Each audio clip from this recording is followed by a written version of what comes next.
والسلام على سيد المرسلين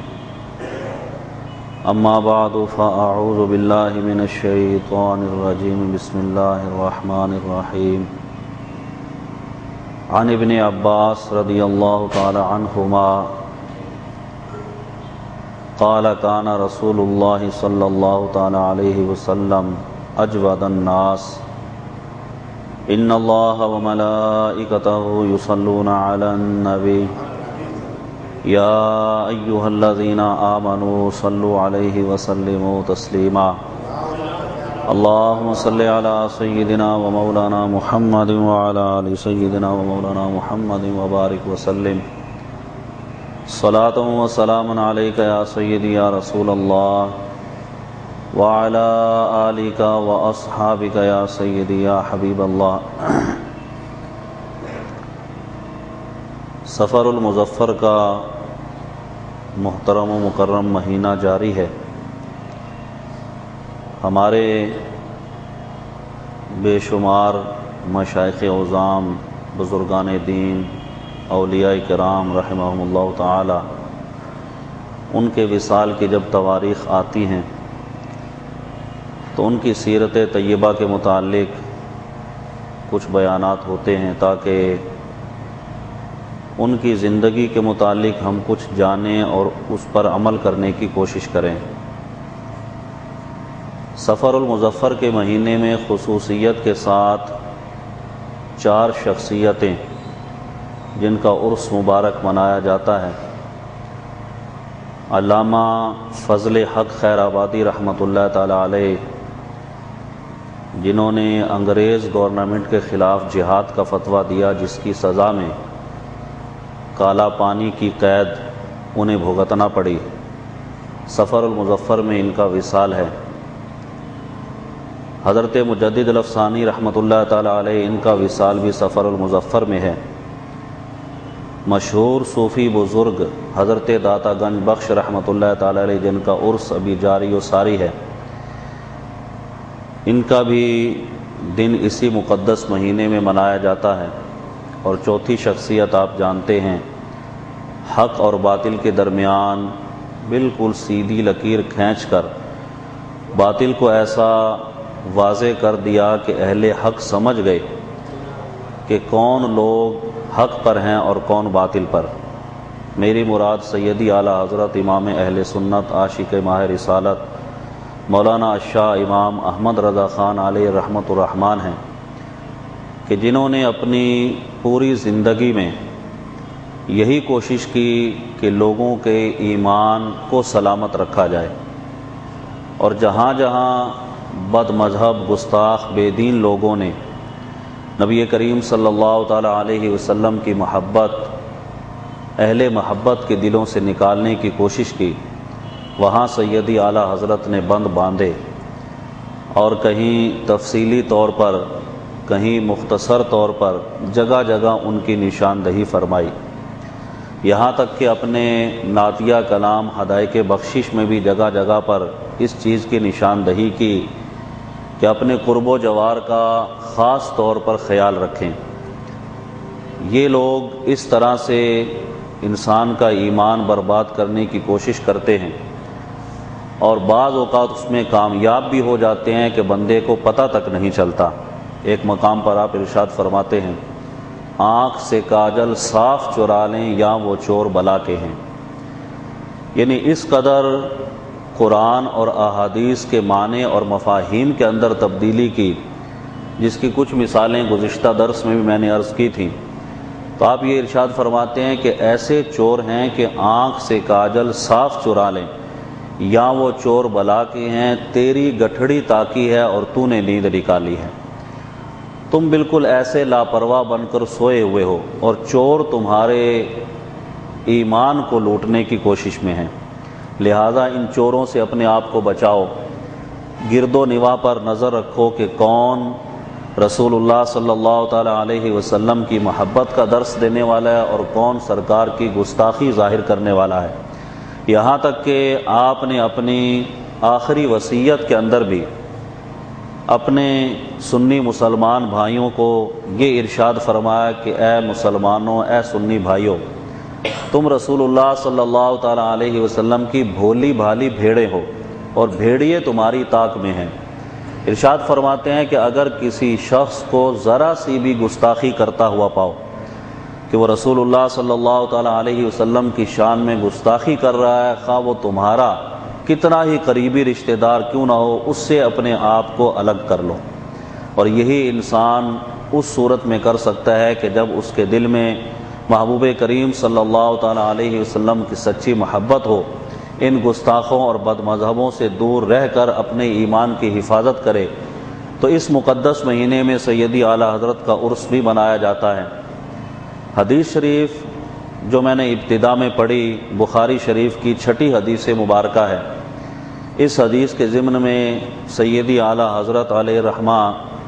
نے الامن والعلا، یہ آپ کی ایک کتاب ہے جس میں نبی کریم صلی اللہ تعالیٰ علیہ وسلم کی عطا،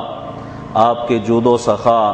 اللہ تبارک و تعالی نے جو اختیارات آپ کو عطا فرمائے ان کے متعلق بے شمار احادیث نقل فرمائیں۔ تو ایک احادیث اسی کتاب سے عرض کروں گا تاکہ اس مضمون کے ساتھ مناسبت ہو جائے اور سیدی اعلیٰ حضرت کی برکتیں بھی ہمیں حاصل ہو جائیں۔ امام بخاری علیہ الرحمہ نے یہ حدیث جو نقل کی ہے، رسول اللہ صلی اللہ تعالیٰ علیہ وسلم کا فرمان، حضرت عبداللہ ابن عباس رضی اللہ تعالیٰ عنہما اس حدیث کے راوی ہیں۔ ارشاد فرماتے ہیں کہ رسول اللہ صلی اللہ تعالیٰ علیہ وسلم اجود الناس، کان رسول اللہ صلی اللہ تعالیٰ علیہ وسلم اجود الناس، کہ اللہ کے محبوب صلی اللہ تعالیٰ علیہ وسلم پوری کائنات کے اندر سب سے زیادہ جود و سخا کرنے والے تھے۔ سخاوت، جود، یہ نبی کریم صلی اللہ تعالیٰ علیہ وسلم کی ذات میں سب سے زیادہ پایا جاتا تھا۔ اور ایک اور حدیث میں خود نبی کریم صلی اللہ تعالیٰ علیہ وسلم نے بھی ارشاد فرمایا کہ اللہ تبارک و تعالیٰ سب سے بڑا جواد ہے، اور پھر رب تبارک و تعالیٰ کے بعد جود و سخا کرنے میں سب سے آگے ہوں۔ اور پھر ارشاد فرمایا کہ اس کے بعد اس شخص کا مقام ہے جو لوگوں کے درمیان علم کو پھیلاتا ہے کہ وہ جود و سخا میں بڑا ہوا ہے۔ نبی کریم صلی اللہ تعالیٰ علیہ وسلم کی اس حدیث میں جہاں آپ کے جود و سخا کا ذکر کیا گیا، مزید حدیث میں یہ کلمات موجود ہیں کہ جبرائیل امی رمضان کی راتوں میں سرکار دو عالم صلی اللہ تعالیٰ علیہ وسلم کے پاس حاضر ہوتے، آپ کے ساتھ قرآن مجید فرقان حمید کا دور کرتے۔ حضور صلی اللہ تعالیٰ علیہ وسلم تیز چلنے والی ہواؤں سے بھی زیادہ سخاوت کرنے والے تھے۔ تو اللہ کے محبوب صلی اللہ تعالیٰ علیہ وسلم کی صفت سخاوت کا تذکرہ اس حدیث مبارکہ میں کیا گیا۔ سخاوت ایک ایسا وصف ہے کہ اگر کسی شخص کے اندر یہ پیدا ہو جائے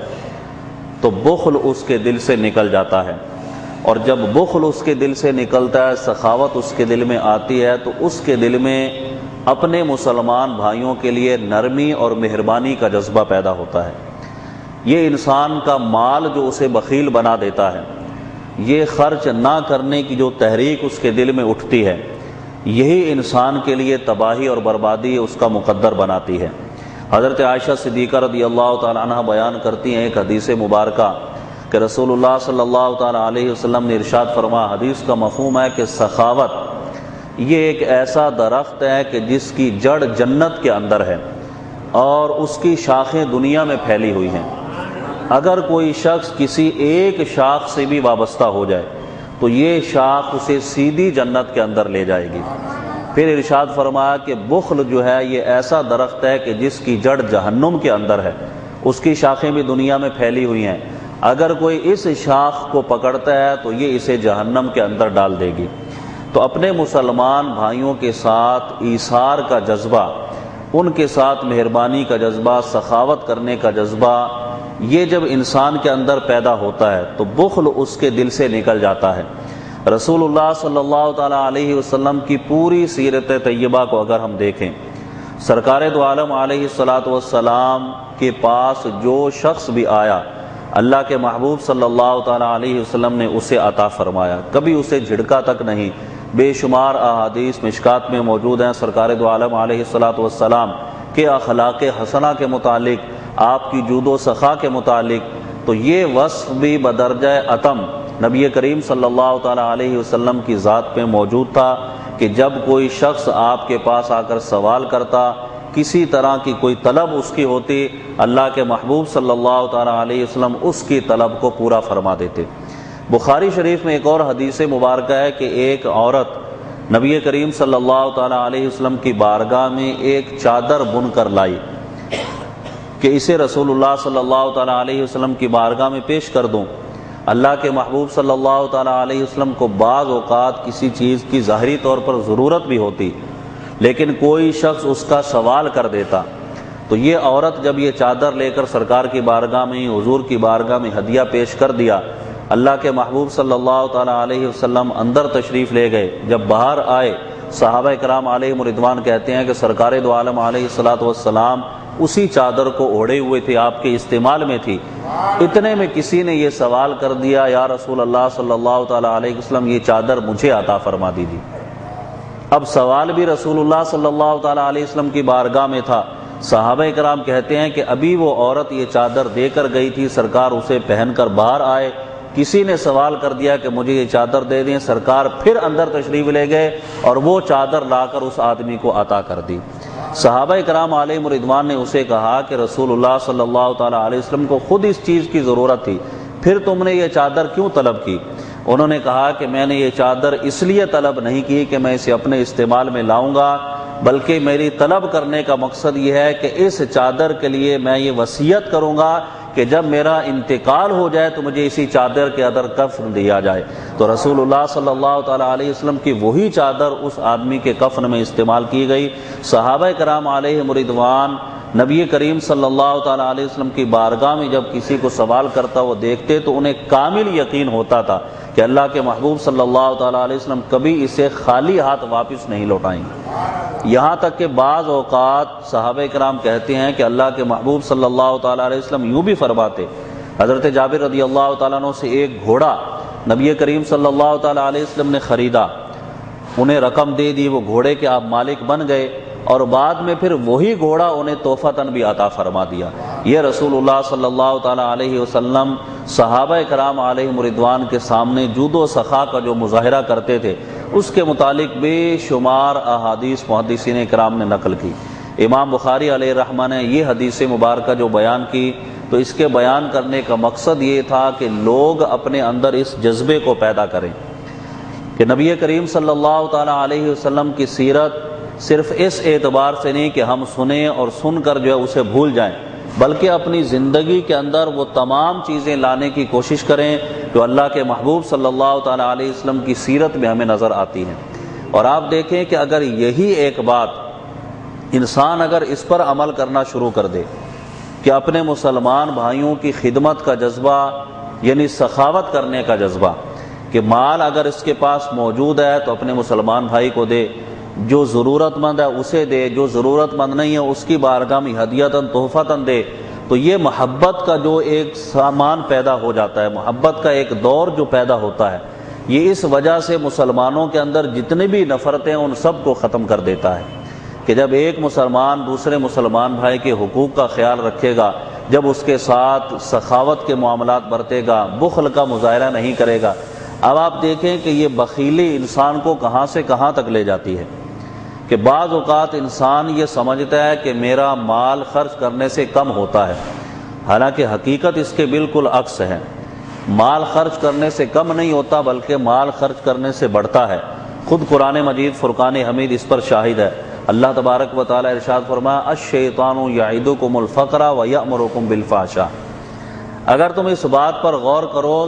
کہ مال اگر کسی کو دیں گے، اب اس مال کے اندر ایک تو وہ کہ جو فرائض میں شامل ہے، جیسا کہ زکوٰۃ ادا کرنا، صدقہ و خیرات کرنا، جو کہ انسان پر فرض ہے، یہ تو اسے دینا ہی ہے، لیکن بعض اوقات انسان فرائض کے ساتھ ساتھ نفلی عبادات بھی کرتا ہے کہ اللہ کی راہ میں مال خرچ کرتا ہے۔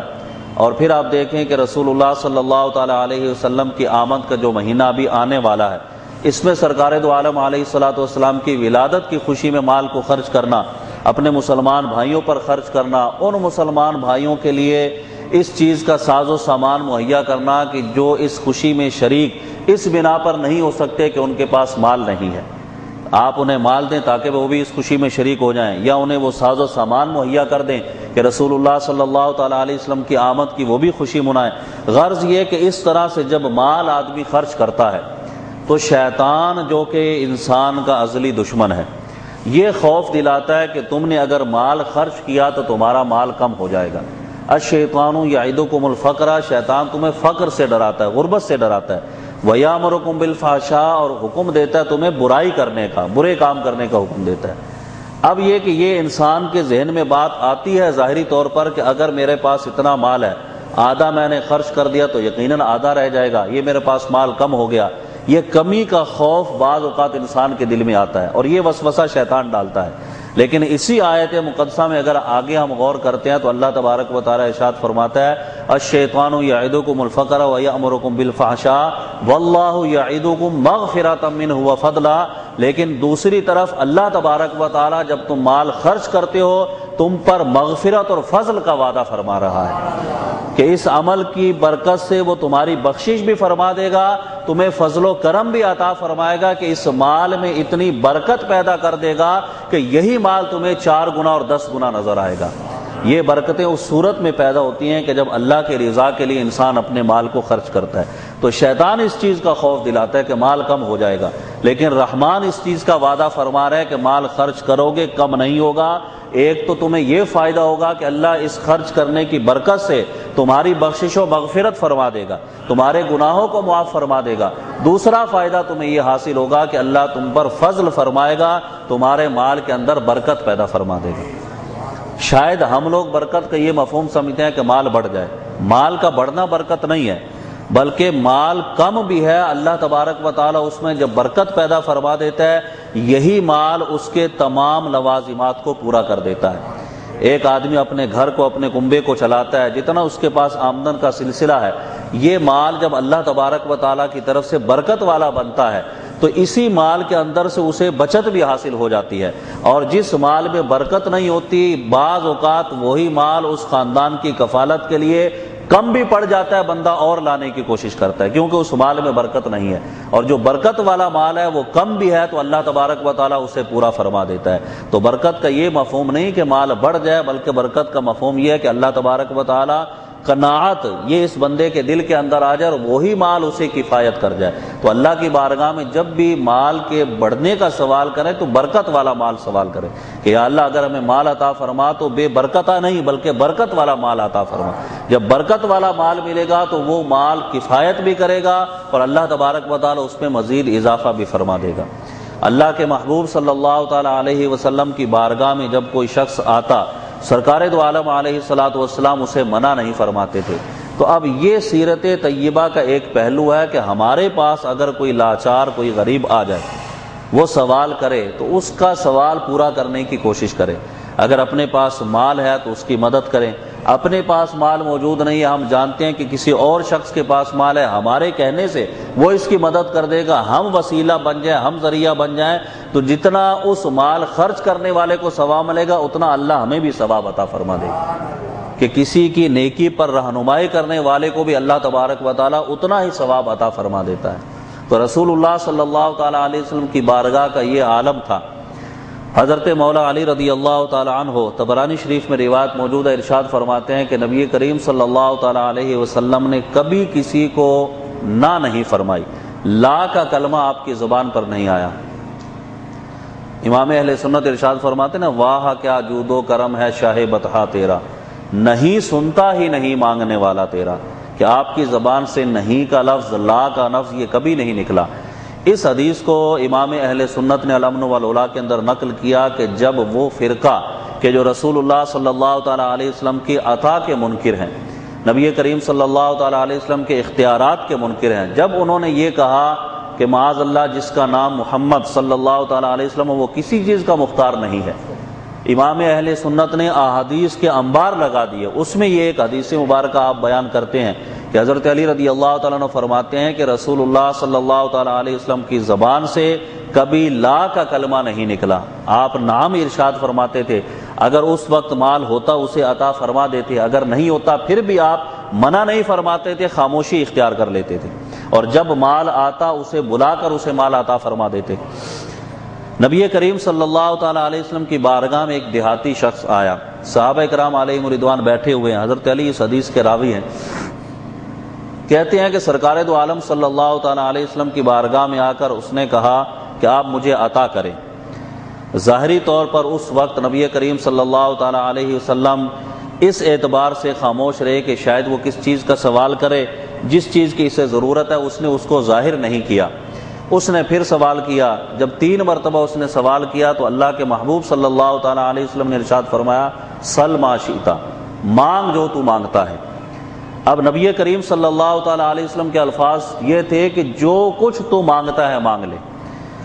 اب سل ما شئت کے اندر یہ مفہوم موجود ہے کہ کائنات کی کوئی چیز بھی وہ سرکار سے طلب کرتا، کیونکہ سرکار نے وعدہ فرما لیا تھا کہ جو بھی تو مانگ میں تجھے عطا کروں گا، تو جو چیز بھی وہ مانگتا رسول اللہ صلی اللہ تعالیٰ علیہ وسلم اسے ضرور عطا فرماتے۔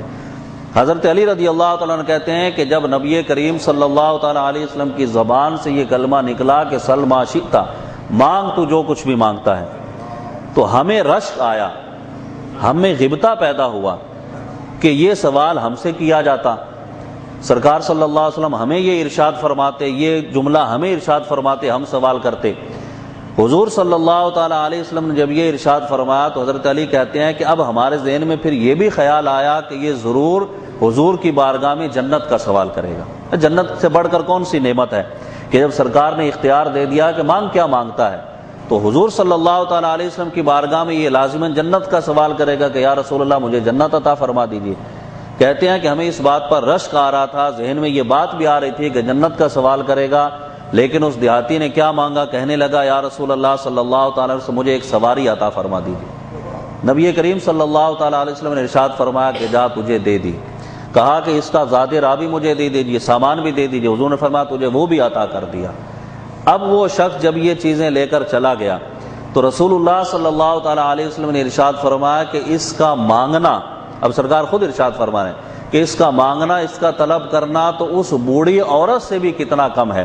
جس نے حضرت موسیٰ علیہ السلام سے سوال کیا تھا۔ حضرت علی رضی اللہ تعالیٰ عنہ کہتے ہیں کہ پھر سرکار دو عالم علیہ الصلوۃ والسلام نے وہ بات ہمیں بتائی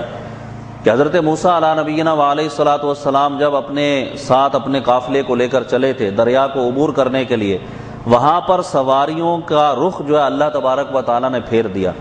کہ وہ آگے نہیں بڑھ رہی تھیں۔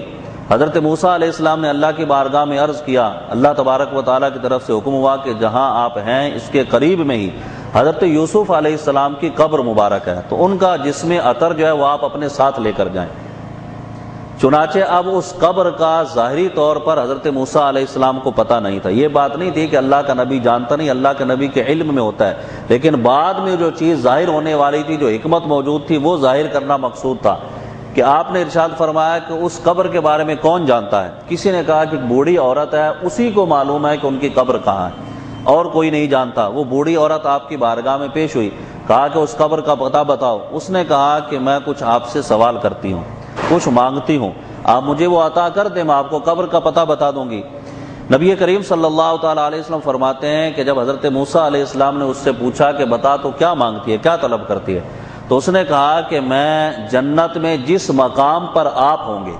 جو مقام اللہ تبارک و تعالیٰ جنت میں آپ کو عطا فرمائے گا، اسی مقام میں اللہ تعالیٰ مجھے بھی جگہ عطا فرما دے، وہ مقام میں آپ سے طلب کرتی ہوں۔ حضرت موسیٰ علیہ السلام نے ارشاد فرمایا کہ جنت لے لے، اتنا ہی تیرے لیے کافی ہے، یعنی اتنا بڑا سوال مت کر، جنت کا سوال ہی بہت ہے، جنت ہم تجھے عطا کر دیتے ہیں، بس جنت تجھے مل جائے گی، اب اتنا بڑا سوال کہ پھر میری رفاقت بھی تجھے چاہیے۔ اس نے کہا کہ نہیں بتاؤں گی جب تک آپ مجھے یہ چیز عطا نہیں کریں گے کہ جہاں آپ رہیں گے وہیں میں بھی رہوں گی۔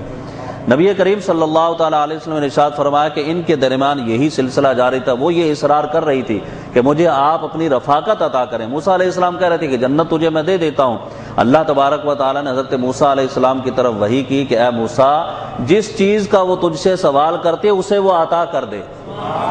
اسے جنت میں اپنی رفاقت عطا کر دے، وہ جس چیز کا تجھے سوال کر رہی ہے، کہ یہ اختیار اللہ نے اپنے نبیوں کو عطا فرمایا ہے کہ وہ جو سوال کر رہی ہے اس سوال کے مطابق تو اسے عطا کر دے۔ جب حضرت موسیٰ علیہ السلام نے یہ وعدہ فرما لیا تو اس بڑھیا نے قبر کا پتہ بتایا، آپ وہ جس میں عطر لے کر ساتھ چلے۔ تو یہاں سرکار یہ ارشاد فرما رہی تھی کہ اس نے جو سوال کیا ہے کہ مجھے ایک سواری دے دیجئے، ایک مجھے مطلب ہے کہ اس کا زاد راہ بھی دے دیجئے، اب اس کا سوال کرنا اس کے سوال سے کتنا کم ہے۔ یعنی جب ہم نے اسے اختیار دے دیا کہ مانگ لو جو تم مانگتی ہو، جو تمہیں چاہیے وہ ہم تمہیں عطا کر دیں گے، جو چاہو مانگ لو، لیکن اس نے جو ہے وہ اونٹ مانگ لیا اور اس کا زادیرہ مانگ لیا، اس کا سوال اس کے سوال سے کتنا کم ہے۔ تو امام اہل سنت نے یہ حدیث مبارکہ اس کے ساتھ بے شمار احادیث مبارکہ اس کتاب میں نقل فرمائی اور یہ ارشاد فرمایا کہ ان لوگوں کا یہ کہنا کہ جس کا نام محمد صلی اللہ علیہ وسلم اسے کسی چیز کا اختیار نہیں، بالکل باطل ہے۔ اللہ تبارک و تعالیٰ نے اپنے محبوب کو تمام اختیارات عطا فرمائے ہیں۔ اور پھر حضرت ربیعہ رضی اللہ تعالیٰ عنہ کی ایک حدیث آپ نے بیان کی۔ اب اس حدیث کو اگر آپ ایک واقعے کے ضمن میں سنیں، علامہ احمد سعید کاظمی شاہ صاحب رحمۃ اللہ تعالیٰ علیہ آپ اپنے ابتدائی دور کا ایک واقعہ بیان، کئی مقام پر آپ نے اس واقعے کو لکھا کہ اس وقت کے جب پاکستان نہیں بنا تھا، آپ درس نظامی سے فارغ ہوئے کہتے ہیں کہ میری عمر 16 یا 17 یا 18 سال تھی، علماء کرام کے جلسے ہوتے تھے اور ان جلسوں کے اندر بیانات بھی ہوتے تھے اور جید علماء کرام مطلب اسٹیج پر موجود ہوتے تھے۔ مجھے بھی مطلب ہے کہ وہاں پہنچنے کا موقع ملا، اور عموماً یہ ہوتا ہے کہ جہاں بڑے بڑے علماء کرام جب تقاریر کرتے ہیں تو پہلے چھوٹوں کو موقع دیا جاتا ہے۔ تو کہتے ہیں کہ 5 دن کا وہ جلسہ تھا، وہ 5 دن کے جلسے میں 1-2 دن گزر چکے تھے، پھر مجھے موقع دیا گیا، میں نے جو ہے وہ بیان کیا۔ دوران بیان میرے پاس ایک پرچی آئی، کاظمی شاہ صاحب فرماتے ہیں کہ اس پرچی میں نے دیکھا کہ لکھا ہوا تھا کہ جہاں جس مقام پر جلسہ ہو رہا تھا اس کے قرب جوار میں سکھ ہندو تمام لوگ رہتے تھے۔ تو ایک لڑکی نے وہ پرچہ لکھا تھا کہ میں یہاں قریب میں ہی رہتی ہوں، میں ہندو ہوں اور BA کی طالبہ ہوں،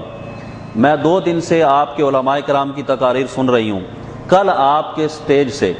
کسی نے یہ بیان کیا کہ سخاوت کے اندر حاتم طائی جو ہے وہ سب سے زیادہ بڑا ہوا تھا۔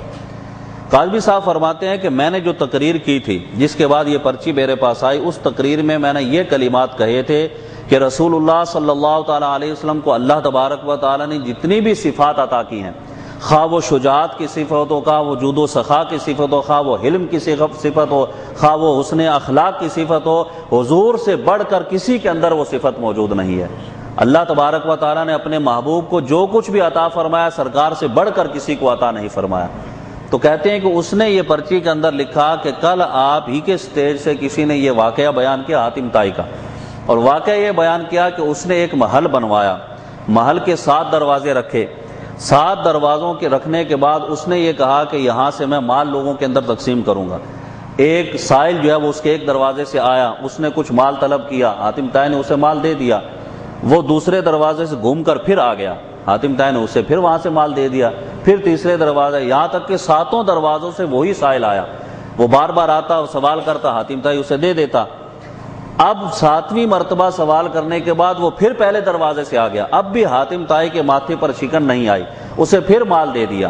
تو اس لڑکی نے یہ لکھا کہ یہ واقعہ تاریخ میں کیسا ہے اس سے مجھے کوئی سروکار نہیں، لیکن آپ کے سٹیج سے اسے بیان کیا گیا، یقیناً اس کی کوئی اہمیت ہوگی۔ اب آپ یہ کہہ رہے ہیں کہ رسول اللہ صلی اللہ تعالیٰ علیہ وسلم سخاوت میں سب سے زیادہ بڑے ہوئے تھے، آپ سے بڑھ کر کائنات کے اندر کوئی سخی نہیں ہے، تو آپ اس سے بڑھ کر حضور کی سخاوت کا کوئی واقعہ مجھے بتائیں۔ اور پھر یہ بھی لکھا ہوا تھا کہ آپ بھلے اس کا مجھے جواب نہ دیں لیکن اس پرچی کو مجمع کے اندر پڑھ کر ضرور سنا دیں۔ آپ فرماتے ہیں کہ اس کے اس کہنے کا مقصد یہ تھا کہ جب میں اس پرچی کو پڑھوں گا علماء کرام کی سبکی ہوگی، لوگ ظاہر سی بات ہے سوچیں گے کہ اس سے بڑھ کر سخاوت کا کوئی واقعہ بیان نہیں کر سکتا۔ جب میں نے پرچی پڑھ کر سنایا تو اب علماء جو تھے وہ بھی کچھ تردد میں آ گئے کہ ایک نوجوان سا لڑکا کھڑا ہے، شاید یہ جواب دے پائے یا نہیں دے پائے۔ تو علامہ صاحب فرماتے ہیں کہ پھر جب اس لڑکی کے اس پرچے کا میں نے جواب دیا، اب میں نے کہا کہ یہ جو حاتم طائی کی سخاوت کا واقعہ بیان کیا گیا کہ اتنی سخاوت کرتا تھا اور وہ اس طرح سے 7 دروازوں سے پھر پہلے دروازے سے پھر بھی اسے مطلب اس نے مال دے دیا۔ کہا کہ یہاں سخاوت کی بات اس نے لکھی ہے کہ وہ سخی تھا، میں تو کہتا ہوں کہ وہ کتنا بڑا جو ہے وہ کنجوس تھا کہ اس نے جو ہے وہ مال اس سائل کو دیا، لیکن اس سائل کو مال دینے کے بعد اس کی طلب ختم نہیں ہوئی، وہ پھر دوسرے دروازے سے آ گیا۔ یہاں سے اس کی سخاوت کہاں ظاہر ہو رہی ہے؟ سخاوت تو جب ظاہر ہوتی ہے کہ جب مال دیتا اس کی طلب پوری ہو جاتی۔ یہاں سے تو حاتم طائی کا بخل جو ہے وہ ظاہر ہو رہا ہے۔ کہتے ہیں کہ اب اگر سخاوت دیکھنی ہے تو رسول اللہ صلی اللہ تعالیٰ علیہ وسلم کی سخاوت دیکھو۔ حضرت ربیعہ سرکار کی بارگاہ میں حاضر ہیں، تہجد کا وقت ہے، حضور کو وضو کروا رہے ہیں، سرکار جو ہے وہ خوش ہوتے ہیں، ارشاد فرماتے ہیں سل ربیعہ، مانگ کیا مانگتا ہے۔ حضرت ربیعہ رضی اللہ عنہ بارگاہ رسالت میں عرض کرتے ہیں یا رسول اللہ صلی اللہ علیہ وسلم اسألک مرافقتک فی الجنہ، یا رسول اللہ جنت میں آپ کی رفاقت کا سوال کرتا ہوں۔ رسول اللہ صلی اللہ تعالی علیہ وسلم نے ارشاد فرمایا او غیر ذالک، یہ تو تجھے دے دیا، اس کے علاوہ بھی کچھ مانگ، یہ تجھے عطا کر دیا، اس کے علاوہ کچھ مانگ، وہ بھی تجھے عطا کیا جائے۔